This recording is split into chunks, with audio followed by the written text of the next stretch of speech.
శ్రీలంక పర్యటనలో టీమిండియా జోరు కొనసాగుతుంది. వరుసగా రెండో మ్యాచ్లోనూ భారత్ విజయం సాధించింది.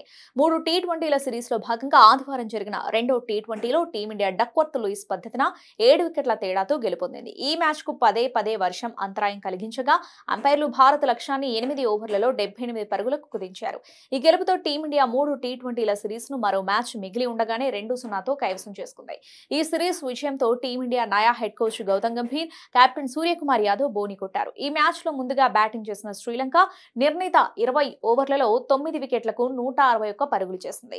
కుశాల్ పెరీరా హాఫ్ సెంచరీతో రాణించగా పాతుం నిస్సంఖ పర్వాలేదనిపించాడు. భారత బౌలర్లలో రవి బిష్ణోయ్ 3 వికెట్లు తీయగా హర్షదీప్ సింగ్, అక్షర్ పటేల్, హార్దిక్ పాండ్యా రెండేసి వికెట్లు తీశారు.